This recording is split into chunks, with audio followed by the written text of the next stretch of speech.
Reese Davis opened up the Sunday selection show for the college football playoff and said the committee had the most difficult decision in the history of the college football playoff. And I'm here to say that that statement is false because when you put Tulane and James Madison in, because there has to be conference champions involved in the college football playoff, to me is BS. The College Football Playoff Committee was created with the best 12 teams in the playoff, and if you're telling me that Tulane and James Madison is better than Notre Dame, to me that's ridiculous. I think the College Football Playoff Committee has gotten stale. I don't think it's necessary. I think the 12-team playoff has actually turned the CFP into a joke. I think there's personal bias behind it. I think that the debate between the 12th and 13th best team in the country is ridiculous. I think college football playoff, because of the NIL, because of the transfer portal, these teams have gotten way closer together. Losses don't mean as much anymore. I think the fact that the conference championship games don't matter anymore is a reason to get rid of them. I mean, Ohio State lost to Indiana. It was a very good game, 13-10. I didn't watch that game to see Ohio State versus Indiana. I watched that game to see Fernando Mendoza against the Ohio State defense, which he played very well. I think he's going to be the first quarterback taken off the board in this year's draft. And actually, I think, again, just like last year, I thought losing in the Big Ten championship game benefited Penn State, even though they lost to Oregon. I think that, Ohio State needed a reset. They beat everybody by a wide margin. They never trailed in the second half. So now they face adversity. And I actually think they get a better draw of the bracket. I mean, Miami, Florida, who has been playing better, but we don't trust Carson Beck against a Texas A&M team that, in my opinion, is not as good as Alabama. They're not as good as Oklahoma. They're not as good as Ole Miss. They're not as good as Georgia. I can make an argument they're not even as good as Vanderbilt. They're the fifth or sixth best team in the SEC. Whoever wins that matchup, I think, will be clobbered by Ohio State compared to what should be a very physical game between Alabama and Oklahoma. A game where Oklahoma already went in at Tuscaloosa. They've beaten Alabama the last 2 years. They match up very well against Alabama. I think they could do it again. And I think Oklahoma, with a tough physical defense, could give Indiana a problem. I look at this bracket right now, and I think the two best draws to make a run for some lower seeds is Oregon, who I think will easily destroy James Madison, and then Texas Tech, who's a Big 12 team. They're not going to be as physical as Dan Lanning's team down there in Texas Tech. Um, I think that Oregon and Oklahoma could very well easily be. Again, I'm not predicting that per se yet, but I think that could be a Final Four matchup. I think the fact that Duke and Virginia was the ACC championship game, and neither of those two teams got in, yet Miami, Florida, from the same conference, did get in. And it ended up being Miami versus Notre Dame, and at week one, that ultimately was the difference. And to me, because of what happened with Ole Miss and Lane Kiffin, because of all these offensive and defensive coordinators leaving to go take jobs, the college football calendar is broken. The CFP committee is broken. I'm not even sure the committee at this point watches film. I've heard some things. Joe Quiet has talked about some things. Kirk Street has talked about some things. Where it says that the committee may not even watch a lot of tape outside of the last few weekends where they hire interns to watch tape. And then the fact that on Tuesday, they had Notre Dame ahead of Miami. And then on Sunday, with neither of them playing, let's keep that in mind, flip those two teams. Tells you the committee has an agenda, the criteria is broken, and again, Alabama got whooped by Georgia on Saturday. I'm not very convinced that Ty Simpson's a legit NFL quarterback.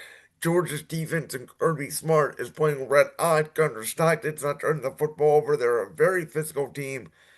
They are getting a bye and a Tulane Old Miss matchup. They would be favored against either of those two teams. So, you know, I'm looking at this and I'm going, okay, in my opinion, Ohio State loses to Indiana. They only drop one spot, right? Alabama loses to Georgia. They don't move. Duke beats Virginia in the ACC championship game, and oh, Miami, Florida isn't. BYU obviously losing the Big 12 championship game to Texas Tech. They're the first one out, and they were considered, you know, in that Miami, Notre Dame, Alabama discussion. That I don't think college football conference championship games matter anymore. And in my opinion, we need to get rid of the stipulation of that, oh, we need to have five conference champions in, and then the rest of the field decided by the best teams. To me, there should be an NFL-esque formula to it. I don't know how you would do it, whether it's record, by conference record, strength of schedule, because there was another conversation where Alabama was the only team in the country that was top 10 in strength of schedule, strength of record, and FPI, the analytical measurement to get them in the playoff when you can make an argument a free loss Alabama team, especially the way they played in the SEC championship. Certainly could have been left out of the playoff, but that sounded like that was never a conversation for the committee. And that is my issue. Is I believe the Big Ten and the SEC are the two best conferences. Yes. I don't even know if Texas Tech is a top, 12-ish team in the country, but because they're a Big 12 team and haven't played anybody, you're going to rank them four. I think if you go up against that physical Oregon team, it's a bad matchup for them. But to me, we should forget conferences, okay? And bowl games are going to go away pretty soon because I think this is what is going to happen. Which, if you're going to stay with this 12 team, which I don't think they're going to, I think very well next year could expand to 16. And what that means is every major conference is going to get one bid, and then you're going to have the others selected. It's going to very much be a March Madness progress. And this is where I think college football is turning into March Madness. I think it's all about the money, and I think it's wrong. I think that we should just be ranking the best teams in the country, regardless of conference. Because if we're saying that they are the 12 best teams in the country, nobody believes that even James Madison or Tulane would beat BYU. That's my issue. They don't play on the same level. Power 5 versus Power 4, it's a joke to me. The conferences aren't even the same. And we know Ole Miss is going to smash Tulane. We know Oregon is going to beat James Madison. Find me somebody, even an alumni from those two schools, that would pick their school to beat those two teams, a powerhouse in the SEC, even without their coach, and a powerhouse in the Big Ten. So, again, I think the whole conversation was mute. I think it's stupid. I think it's ridiculous. I don't think the committee is consistent. The committee has bias, and we need to find a way to get rid of this committee. And if they're going to stay at 12 teams, what I would say is this. Again, Ohio State lost Indiana. I would have put Georgia ahead of Ohio State, and I've been saying that Ohio State is the best team in the country by a country mile. I didn't know how good Indiana's defense was until Saturday night.